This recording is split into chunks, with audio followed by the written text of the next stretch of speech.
Thiruvananthapuram medical കോളേജിൽ ശസ്ത്രക്രിയ നടത്താൻ ആവശ്യമായ ഉപകരണങ്ങളില്ല, മരുന്നുകളില്ല, ഇതൊക്കെ പറഞ്ഞുകൊണ്ട് യൂറോളജി വിഭാഗം തലവനായ ഡോക്ടർ ഹാരിസ് ചിറക്കൽ സമൂഹ മാധ്യമത്തിൽ ഒരു പോസ്റ്റ് ഇട്ടു. കഴിഞ്ഞ മാസം അവസാനത്തോടു കൂടിയാണ് പോസ്റ്റ് ഇട്ടത്. ഇപ്പോൾ ഹാരിസ് ചിറക്കലിനെതിരെ ഒരു വകുപ്പ് തല അന്വേഷണം നടക്കാൻ പോകുന്നു, അല്ലെങ്കിൽ കാരണം കാണിക്കൽ നോട്ടീസ് ആദ്യപടിയായിട്ട് നൽകുന്നു. അപ്പോൾ വകുപ്പ് മന്ത്രിയായ വീണ ജോർജ് പറയുന്ന അവിടെ ഉണ്ടായിരുന്ന ശസ്ത്രക്രിയ ഉപകരണത്തിൻ്റെ ഒരു ഭാഗം കാണുന്നില്ല, അതുകൊണ്ട് ഹാരിസ് ചിറക്കലിനെതിരെ വകുപ്പ് തല അന്വേഷണം നടത്തണം. അപ്പോൾ ഇയാളെക്കുറിച്ച് ഒരു വിദഗ്ധ സമിതിയൊക്കെ അന്വേഷണം നടത്തിയപ്പോൾ ഹാരിസ് ചിറക്കൽ പറഞ്ഞതിൽ കുറച്ചൊക്കെ യാഥാർത്ഥ്യമുണ്ടെന്നാണ് പറഞ്ഞത്. പക്ഷേ ഇന്നത്തെ ആരോഗ്യമന്ത്രിയുടെ പ്രതികരണത്തിൽ നിന്ന് ഹാരിസിനെ പ്രതിക്കൂട്ടിലാക്കാനുള്ള ചില ചരടുവലികൾ നടത്തിയിട്ടുണ്ടോ എന്നുള്ള സൂചനകളും പുറത്തു വരുന്നു. എങ്ങനെയാണ് സാർ ഇതിനെ? ഇത് വളരെ വ്യക്തവും ആസൂത്രിതമായിട്ടുള്ളൊരു പദ്ധതിയാണ് എന്ന് സാമാന്യ ബുദ്ധിയുള്ള ഏത് മനുഷ്യനും തോന്നും. കാരണം അന്ന് ഡോക്ടർ ഹാരിസ് ചിറക്കൽ നടത്തിയ പ്രസ്താവന കേരളത്തിൽ വലിയ വിവാദം എന്ന് പറയുന്നതിനേക്കാൾ ഉപരിയായിട്ട് സർക്കാരിനെതിരെയായിട്ടുള്ള വലിയ വികാരം നിർമ്മിച്ച ഒരു പ്രക്രിയയായിരുന്നു.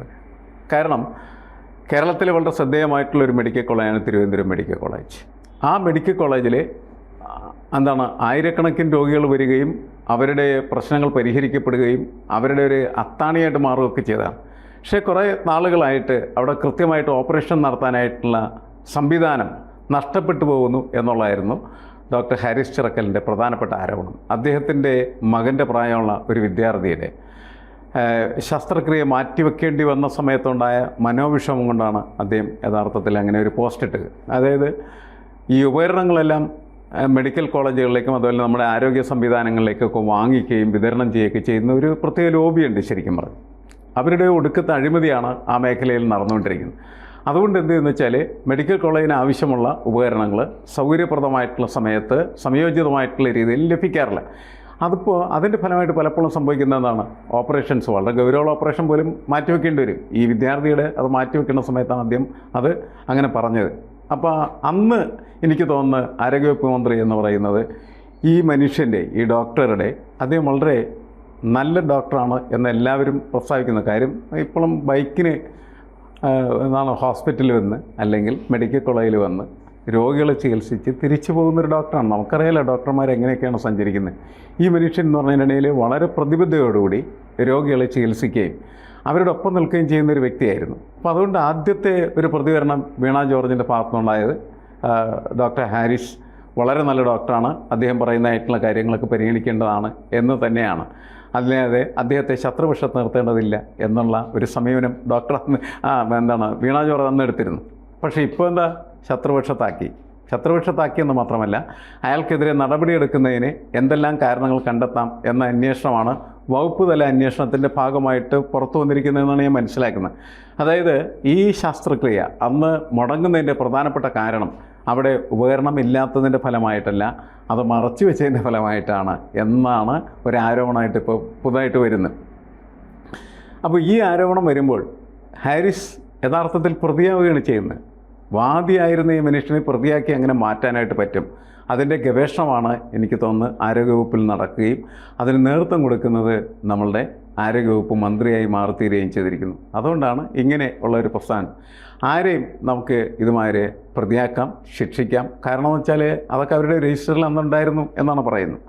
അപ്പോൾ ഈ ഹാരിസ് ചിറക്കലെടുത്ത നിലപാടുകളുണ്ട്, അത് സാധാരണക്കാരായ രോഗികളോട് ചേർന്ന് നിൽക്കുന്നത്. കാരണം അയാൾ തന്നെ പറഞ്ഞൊരു കാര്യം, ഞാൻ ഒരു രോഗിയുടെ കയ്യിൽ നിന്ന് കൈക്കൂലി മേടിക്കില്ല, അവരുടെ നിന്ന് പൈസ മേടിച്ചിട്ടില്ല, ഞാൻ അവർക്ക് വേണ്ടി ചികിത്സ നടത്തുന്നത്. മാത്രമല്ല ഇങ്ങനെ പരാതി എഴുതി കൊടുക്കാനോ അല്ലെങ്കിൽ ഇത് വകുപ്പ് തല അന്വേഷണം നടത്തണമെന്നൊക്കെ പറഞ്ഞിട്ടും ഈ പറയുന്ന ഷോക്കോസ് നോട്ടീസൊക്കെ കൊടുക്കുമ്പോൾ അത് പ്രിൻറ്റ് ചെയ്യാനുള്ള പേപ്പർ ഞാൻ പൈസ കൊടുത്ത് മേടിച്ചാണ്. എന്നുവെച്ചാൽ ആശുപത്രിയിലെ ഒരു ഓഫീസിലേക്ക് വേണ്ട സാധനങ്ങൾ പോലും സ്വന്തമായിട്ട് പൈസ കൊടുത്ത് വാങ്ങുക, ഇതേ ഒരു കൈക്കൂലി പോലും വാങ്ങുന്നില്ല. ഇവിടെ സർക്കാരിന് നാണക്കേട് ഉണ്ടായെന്നാണ് ഒറ്റ കാരണം കൊണ്ട് വകുപ്പ് തല അന്വേഷണം നടത്തണമെന്ന് പറയുന്നു. അപ്പോൾ വകുപ്പ് തല അന്വേഷണം നടത്തിയാൽ എന്തെങ്കിലും ഒരു റീസൺ കണ്ടെത്തി ഇയാൾക്കെതിരെ കുറ്റാരോപണം നടത്താൻ പറ്റും. അപ്പോൾ ഹാരിസ് ചിറക്കലിനെ ഒറ്റപ്പെടുത്താനായിട്ട് അല്ലെങ്കിൽ ഹാരിസ് ചിറക്കൽ വലിയ കുറ്റം ചെയ്തു എന്ന് വരുത്തി തീർക്കാനായിട്ട് സർക്കാർ അങ്ങ് തീരുമാനിക്കുന്നു. അതിനെ ടൂളായിട്ട് ആരോഗ്യമന്ത്രിയെ മുമ്പിലോട്ട് വെക്കുന്നു. അങ്ങനെയല്ലേ ഇപ്പം പുറത്തു വരുന്ന കാര്യം? അങ്ങനെയാണത് മനസ്സിലാക്കേണ്ടത്. കാരണം ലിത്തോക്ലാസ്റ്റ് പ്രോബ് എന്ന് പറയുന്ന ഒരു ഉപകരണം, ലിത്തോക്ലാസ്റ്റ് പ്രോബ് എന്ന് പറയുന്ന ഈ ഉപകരണം വളരെ വിലപിടിപ്പുള്ള ഒരു ഉപകരണമാണ്.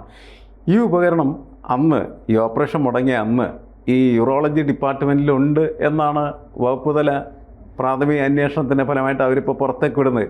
എന്നുവെച്ചാൽ ഇത് മറച്ചു വെച്ചുകൊണ്ട് അതെടുക്കാതെ ഓപ്പറേഷൻ മുടക്കി സർക്കാരിനെയും അതേപോലെ ആരോഗ്യത്തിനെയും എന്ത് ചെയ്തു, നാണം കെടുത്തി ഡോക്ടർ ഹാരിസ് ചിറക്കൽ ചെയ്ത പരിപാടി അതാണ് എന്ന് സ്ഥാപിച്ച് കുറേ കഴിയുമ്പോൾ ഇപ്പോൾ കാരണം കാണിക്കൽ നോട്ടീസ് കൊടുത്തിട്ടുണ്ട്. അത് കഴിഞ്ഞ് കുറേ കഴിയുമ്പോൾ നമുക്ക് മനസ്സിലാക്കാൻ കഴിയുന്നത് എന്താണെന്ന് വെച്ചാൽ ഹാരിസ് ചിറക്കലിനെ എന്ത് ചെയ്യും, അവർ ക്രൂശിക്കും. ഈ ക്രൂശിത വാർത്തയ്ക്ക് വേണ്ടിയിട്ട് ഉള്ള ഒരു മുന്നൊരുക്കമായിട്ട് മാത്രമേ ഇപ്പോൾ ഉള്ള കാരണം കാണിക്കൽ നോട്ടീസ് നമുക്ക് കണക്കാക്കേണ്ട ആവശ്യം. എന്നുവെച്ചാൽ വകുപ്പ് തല അന്വേഷണത്തിലൂടെ സ്ഥാപിച്ചെടുക്കാൻ അവർ ആഗ്രഹിക്കുന്നത് എന്താണ്, സർക്കാരിൻ്റെ നടപടിക്രമങ്ങൾക്കെതിരായിട്ട് പ്രവർത്തിക്കുന്ന സർക്കാർ വിരുദ്ധ നിലപാടുള്ള ഒരാളാണ് ഡോക്ടർ ഹാരിസ്. നമ്മൾ ഈ പറഞ്ഞിടത്തോളം കേട്ടിടത്തോളം ഒക്കെ മനസ്സിലാക്കുമ്പോൾ എന്താണ്, വളരെ ആത്മാർത്ഥതയോടുകൂടി ജനങ്ങളുടെ പ്രതിബദ്ധതയുള്ള ഒരു ഡോക്ടറാണ് അദ്ദേഹം എന്നുള്ളതാണ്. എല്ലാവരും അത് ആദ്യം അംഗീകരിച്ചാണ്. പിന്നെ ഇപ്പോൾ അയാൾ ശത്രുപക്ഷത്താണെന്ന് സ്ഥാപിച്ച അദ്ദേഹത്തിനെതിരെ നടപടിയെടുക്കുക, അതിനുവേണ്ടി വളരെ ആസൂത്രിതമായി നടത്തുന്ന നീക്കങ്ങൾ മാത്രമായിട്ട് ഇതിനെ കണക്കാക്കേണ്ടതുള്ളൂ. നോക്കൂ, അവരുടെ രജിസ്റ്ററിൽ ഈ ഉപകരണം അന്ന് ഉണ്ടായിരുന്നു എന്നാണ് പറയണത്. അങ്ങനെയാണ് സ്ഥാപിക്കപ്പെടാൻ വന്നത്. അപ്പോൾ ഇയാൾ തന്നെ മറച്ചു വെച്ചിട്ട് സർക്കാരിനെ പ്രതിക്കൂട്ടിലാക്കാൻ വേണ്ടി ബോധപൂർവം നടത്തിയ പ്രസ്താവനയായിട്ട് ഇതൊക്കെ ചിത്രീകരിക്കപ്പെടുകയും ഇയാൾ ശിക്ഷിക്കപ്പെടുന്ന ഒരവസ്ഥയിലെത്തുകയും ചെയ്യും. എന്തൊരു കഷ്ടമാണ് നമ്മളുടെ സ്ഥിതി എന്നൊക്കെ അല്ലേ. വളരെ നല്ലൊരു കാര്യത്തിന് വേണ്ടിയിട്ട്, നല്ലൊരു കാര്യം എന്ന് പറഞ്ഞാൽ ഒരു ദിവസം കൊണ്ട് സംഭവിക്കുന്ന കാര്യമല്ല. ഒരു ഡോക്ടർ എന്ന നിലയ്ക്ക് ആ മനുഷ്യൻ അദ്ദേഹത്തിൻ്റെ ജീവിതം മുഴുവൻ എന്ന് പറയുന്നത് രോഗികൾക്ക് വേണ്ടി സമർപ്പിക്കുന്ന, ശരിക്കും പറഞ്ഞു കഴിഞ്ഞിട്ടുണ്ടെങ്കിൽ ഒരു ഡോക്ടറുടെ കൃത്യമായിട്ടുള്ള ഉത്തരവാദിത്തങ്ങൾ പൂർത്തീകരിക്കുന്നതായിട്ടുള്ള ഒരു ഡോക്ടറാണ്. ഒരു നല്ല ഡോക്ടർ ഏത് രോഗിയും ഓടിച്ചെല്ലുകയും അങ്ങനെ ഓടിച്ചെന്ന് കഴിഞ്ഞിട്ടുണ്ടെങ്കിൽ കരുതലിൻ്റെ കൈ അദ്ദേഹം അവർക്ക് നേരെ നീട്ടുകയും ചെയ്യുന്നതായിട്ടുള്ള ഹാരിസ്. ആ ഹാരിസ് ഇപ്പോൾ നമ്മൾ ഇങ്ങനെ ക്രൂശിക്കപ്പെട്ട ഹാരിസായിട്ട് വരാനായിട്ട് പോകുന്നു എന്നാണ് എനിക്ക് തോന്നുന്നത്. അതിൻ്റെ സൂചനകളാണ് ഈ വരുന്നുകൊണ്ടിരിക്കുന്നത്. ഇപ്പോൾ ഈ വിദഗ്ധ സമിതിയുടെ റിപ്പോർട്ട് മന്ത്രിക്ക് അല്ലെങ്കിൽ സർക്കാരിന് സമർപ്പിച്ചിട്ടുണ്ടാകും. പക്ഷേ ഹാരിസ് പറയുന്നത് അതിൻ്റെ കോപ്പി എനിക്ക് കിട്ടിയിട്ടില്ല. പക്ഷെ വളരെ വൈകാരികമായിട്ടാണ് അദ്ദേഹം പ്രതികരിച്ചത്. കാരണം അവിടെ പേപ്പർ പോലും ഇല്ലായിരുന്നപ്പോൾ ആ പേപ്പർ ഞാൻ വാങ്ങി വെച്ചതാണ്. അതിലാണ് പിന്നെ അതിനെ സംബന്ധിച്ചുള്ള കാരണം കാണിക്കൽ നോട്ടീസ് ഉൾപ്പെടെയുള്ള കാര്യങ്ങളിലേക്ക് സർക്കാർ കടക്കുന്നതും. ഈ ആശുപത്രിയിൽ ശസ്ത്രക്രിയ ഉപകരണങ്ങളില്ലാത്ത ഒരു തവണയല്ല, പലതവണ ഞാൻ അധികൃതരുടെ മുമ്പിൽ അറിയിച്ചിട്ടുണ്ട്. അവിടെ പോയി എനിക്ക് കൈയും കെട്ടി ഓച്ചാനിച്ച് നിൽക്കേണ്ടി വന്നിട്ടുണ്ട്. അവരുടെ ഒരു ദയകാത്ത അയാൾ എന്തിനു വേണ്ടിയിട്ടാണ് ചെയ്യുന്നത്, സാധാരണക്കാരായ പാവപ്പെട്ട രോഗികൾക്ക് വേണ്ടിയിട്ടാണ്. അപ്പോൾ തിരുവനന്തപുരം മെഡിക്കൽ കോളേജ് എന്ന് പറയുന്നത് ഒരുപാട് പേരുടെ ഒരു ആശ്രയ കേന്ദ്രമാണ്. അത്തരം ഒരു മെഡിക്കൽ കോളേജിൽ നിസ്വാർത്ഥനായ ഒരു ഡോക്ടർ ചില കാര്യങ്ങൾ തുറന്നു പറയുമ്പോൾ തെറ്റ് പറ്റിയിട്ടുണ്ടെങ്കിൽ അത് സമ്മതിച്ച് തിരുത്തി മുന്നോട്ട് പോവുകയല്ലേ ചെയ്യേണ്ടത്? അല്ല, അതിന് പകരം സർക്കാർ ഇത് നേരെ നമ്മൾ പല ദിവസമായിട്ട് കേട്ടുകൊണ്ടിരിക്കുന്ന ഒരു വാർത്തയാണ്, ഈ സിസ്റ്റം ശരിയല്ലെന്ന്. ആ സിസ്റ്റത്തിൻ്റെ ഏറ്റവും നല്ല ലക്ഷണം ഇതാണ്. അതായത് ശസ്ത്രക്രിയയ്ക്ക് ആവശ്യമായ ഉപകരണങ്ങൾ കൃത്യമായിട്ട് ഹോസ്പിറ്റലിൽ എത്തിക്കേണ്ടതായിട്ടുള്ള ആളുകൾ അത് ചെയ്തില്ല. അതിൻ്റെ ഫലമായിട്ട് ശസ്ത്രക്രിയ മുടങ്ങി. എന്നിട്ട് അതുമായി ബന്ധപ്പെട്ട വിവാദങ്ങളുമായി മുന്നോട്ട് പോകുമ്പോൾ അന്വേഷണ കമ്മീഷൻ വരുന്നു. അന്വേഷണ കമ്മീഷൻ വന്ന് അവസാനം ശിക്ഷിക്കാൻ പോകുന്നത് ആരെയാണ്? അത് സൂചിപ്പിച്ച ഡോക്ടറെയാണ്. അതല്ലാതെ ഉപകരണം കൃത്യമായിട്ട് അവിടെ എത്തിക്കാതിരിക്കുകയും അഴിമതി നടത്തുകയും ചെയ്യുന്നതായിട്ടുള്ള ഉദ്യോഗസ്ഥരെ അല്ല. അതാണ് പ്രശ്നം. ഹാരിസ് ഇപ്പോൾ പറയുന്നതാണ്, എന്നെ എന്തിനാണ് നിങ്ങൾ ശിക്ഷിക്കുന്നത്? നിങ്ങൾ ശിക്ഷിക്കേണ്ടത് യഥാർത്ഥത്തിൽ ഈ ഉപകരണം ഇവിടെ ഇല്ലാതാക്കുകയോ അല്ലെങ്കിൽ കൃത്യമായിട്ട് എത്തിക്കാതിരുന്ന ആളുകളുണ്ടല്ലോ, എന്നുവെച്ചാൽ ശസ്ത്രക്രിയ മുടങ്ങുന്നതിന് കാരണക്കാരായിട്ടുള്ള ആരാ, അവരെയല്ലേ ശിക്ഷിക്കേണ്ടത്. അതിന് പകരം അത് പറഞ്ഞ് എന്നെ ശിക്ഷിക്കാൻ വരുന്നത് എന്തിനാണ് എന്നാണ് ഹാരിസ് ചോദിക്കുന്നത്. വളരെ ന്യായമായൊരു ചോദ്യമാണ് അദ്ദേഹം ചോദിക്കുന്നത്. എങ്ങനെയാണ് അവസാനം ഇതിൻ്റെ അതിനൊരു റിസൾട്ട് ഉണ്ടാകും. ആ റിസൾട്ട് എങ്ങനെയായിരിക്കും എന്ന് നോക്കി മാത്രമേ ഈ സർക്കാരിൻ്റെ മനുഷ്യത്വപരമായിട്ടുള്ള സമീപനം അല്ലെങ്കിൽ ഡോക്ടർമാരോട് അല്ലെങ്കിൽ പ്രതിബദ്ധതയുള്ള ഡോക്ടർമാരോട് എങ്ങനെയാണ് സർക്കാർ സമീപിക്കുന്നത് നമുക്ക് മനസ്സിലാക്കാനായിട്ട് കഴിയുള്ളൂ.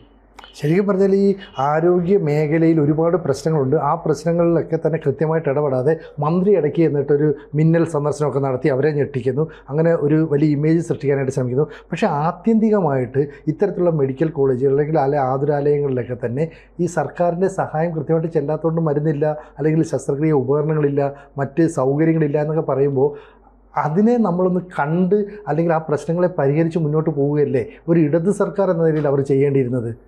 അല്ല, നേരത്തെയുള്ള സർക്കാർ എന്ന് വെച്ചാൽ എനിക്കൊന്ന് UDF സർക്കാരിൻ്റെ കാലത്തൊക്കെ പലപ്പോഴും മരുന്നില്ലാത്തത് ഒരു വലിയ പരാതിയായിരുന്നു. മരുന്നില്ലാതെ നമ്മൾ ഹോസ്പിറ്റലിൽ പോയിട്ട് എന്തായാലും ഇപ്പോൾ ഹോസ്പിറ്റലിലേക്ക് നമ്മൾ ചെല്ലുന്നു, അവിടെ ഡോക്ടർ പരിശോധിക്കുന്നു, എന്നിട്ടൊരു കുറിപ്പ് എഴുതി കൊടുക്കുന്നു, ഈ മരുന്നും പുറത്ത് വാങ്ങിക്കണം. അങ്ങനെ അതിൻ്റെ സർക്കാർ മെഡിക്കൽ കോളേജോ അല്ലെങ്കിൽ സർക്കാർ ആശുപത്രിയോ അങ്ങനെ പ്രവർത്തിച്ചിട്ട് കാര്യമില്ല. സർക്കാർ ആശുപത്രി പ്രവർത്തിക്കുമ്പോൾ സ്വാഭാവികമായിട്ടും അവിടെ ചെല്ലുന്ന സാധാരണക്കാരായിട്ട് രോഗിയെ പരിശോധിക്കുകയും അദ്ദേഹത്തിൻ്റെ രോഗം എന്നതാണ് എന്ന് കണ്ടെത്തുകയും ആ രോഗത്തിന് ആവശ്യമായിട്ടുള്ള മരുന്ന് അവിടെ നിന്ന് തന്നെ അയാൾക്ക് ലഭിക്കുകയും ചെയ്യണം. അപ്പോഴാണ് സർക്കാർ ആശുപത്രി സ്വാർത്ഥകമായിട്ടുള്ള രീതിയിൽ പ്രവർത്തിക്കുന്ന ഒരു സംവിധാനമാണ്. എനിക്ക് തോന്നുന്നു ഈ ഇടതുപക്ഷ ഗവൺമെൻറ് തന്നെ ആദ്യഘട്ടങ്ങളിൽ വളരെ കൃത്യമായിട്ട് ഈ സംവിധാനങ്ങളെല്ലാം പ്രവർത്തിച്ചിരുന്നു. അവിടെ നിന്നത് പതുക്കെ പതുക്കെ ഇങ്ങനെ തകരാറിലേക്ക് വരികയും ഇപ്പോൾ വളരെ മോശമായിട്ടുള്ളൊരു സാഹചര്യത്തിലെത്തി. അതുകൊണ്ടാണ് ഇതിക്ക് മുന്നേ ഇരുന്ന ആരോഗ്യവകുപ്പ് മന്ത്രി ശൈലജ ടീച്ചറും അതേപോലെ തന്നെ ഇപ്പോഴത്തെ ആരോഗ്യ വകുപ്പ് മന്ത്രി വീണ ജോർജും തമ്മിൽ ആളുകൾ താരതമ്യം ചെയ്യുമ്പോൾ വീണ ജോർജിനെ ആളുകൾ താഴേക്ക് പിറക്കിയിടുകയാണ് ചെയ്തത്. പല കാര്യങ്ങളിലും ആരോഗ്യവകുപ്പ് മന്ത്രി മോശം പ്രസ്താവന നടത്തുന്ന ഒരു മന്ത്രിയായിട്ട് കാണുന്നു എന്നുള്ളതാണ്. ഇപ്പോൾ ഹോസ്പിറ്റലിൽ ഇടിഞ്ഞു വീണ സമയത്ത് അവർ അവിടെ ചെന്ന് പ്രസ്താവന നടത്തിയപ്പോൾ ആ പ്രസ്താവന നടത്തുന്നതിന് ആവശ്യമായിട്ടുള്ള സോഴ്സ് മെറ്റീരിയൽ അവർ കളക്ട് ചെയ്തത് ബ്യൂറോക്രസിയിൽ നിന്നാണ്. അപ്പോൾ ഈ ബ്യൂറോക്രസി പറയുന്നത് അങ്ങനെ തന്നെ കേൾക്കുന്ന ഒരു ആരോഗ്യവകുപ്പ് മന്ത്രിയായി മാറുകയും അവർ യഥാർത്ഥത്തിൽ രോഗികളിൽ നിന്നും ഡോക്ടർമാരിൽ നിന്നും അകന്നു പോവുകയും ചെയ്യുന്നുള്ളതാണ്. ഇപ്പോൾ ഡോക്ടർമാർക്കൊന്നും ഇവരുടെ താല്പര്യമില്ല, രോഗികൾക്കും താല്പര്യമില്ല. ഈ ആരോഗ്യവകുപ്പ് മന്ത്രി എന്തിന് എന്ന് പറയുന്ന ചോദ്യം ശക്തമാകപ്പെടുകയാണ് ചെയ്തത്. പ്രത്യേകിച്ച് ഇപ്പോൾ ഹാരിസ് ചിറക്കലിനെതിരെ നടപടിയെടുത്താൽ വീണ ജോർജ് എന്ന് പറയുന്ന ആരോഗ്യവകുപ്പ് മന്ത്രി വീണ്ടും ജനങ്ങളുടെ മുമ്പിൽ വിചാരണ ചെയ്യപ്പെടുന്നതിനുള്ള സാധ്യത വർദ്ധിക്കുകയാണ് ചെയ്യുന്നത്. ഒരിക്കലും അബദ്ധം പറ്റിയാൽ പിന്നെ എന്താണ് സാധാരണ രീതിയിൽ സാമാന്യ ബുദ്ധിയുള്ള ഒരു മനുഷ്യൻ മന്ത്രിയാണെന്നുള്ളത് രണ്ടാമത്തെ കാര്യമാണ്. ആ മനുഷ്യൻ എന്ത് ചെയ്യണം? അത്തരത്തിലുള്ള കുഴപ്പങ്ങൾ വീണ്ടും ആവർത്തിക്കാതിരിക്കാൻ നോക്കണ്ടേ? ഇവർക്ക് തലക്ക് വെളിവില്ല എന്ന് തോന്നുന്നു. അത് വീണ്ടും വീണ്ടും ആവർത്തിച്ചുകൊണ്ടിരിക്കുകയാണ് ചെയ്യുന്നത്. ഒരു പ്രശ്നമുണ്ട്. ഈ പ്രശ്നത്തിൽ വളരെ ശ്രദ്ധിച്ച് ഇയാളുടെ ഇപ്പോൾ എന്തിനാ ഡോക്ടർ ഹാരിസിനെതിരെ നടപടിയെടുക്കാൻ നടക്കുന്നത്? എന്തിനാ? ആരോഗ്യവകുപ്പിന് വീഴ്ചയുണ്ട് എങ്കിൽ നിശബ്ദമായിരുന്ന ആ പ്രശ്നമൊക്കെ കെട്ടടങ്ങിയാണ്. ഇപ്പോൾ വീണ്ടുമൊക്കെ കുത്തിപ്പൊക്കി വീണ്ടും ഇവർക്ക് ചീത്തയാക്കാൻ ഇവർക്ക് ഒരു താല്പര്യം എന്ന് പറയുന്നത് സമൂഹത്തിൽ നിന്നും സാമൂഹ്യ മാധ്യമങ്ങളിൽ നിന്നും ചീത്ത കേൾക്കുന്നതായിരിക്കും താല്പര്യം. അതുകൊണ്ടായിരിക്കും വീണ്ടും വീണ്ടും ഇങ്ങനെയുള്ള ഈ വിഷയങ്ങൾ വർദ്ധിപ്പിച്ചുകൊണ്ടിരിക്കുകയോ അല്ലെങ്കിൽ വികസിപ്പിച്ചുകൊണ്ടിരിക്കുകയോ ചെയ്യുന്നത് എന്നാണ്. കൂടുതൽ വാർത്തകളും വിശേഷങ്ങളും നിങ്ങളിലേക്ക് എത്താൻ ABC മലയാളം സബ്സ്ക്രൈബ് ചെയ്യുക, ബെൽ ബട്ടണും അമർത്തുക.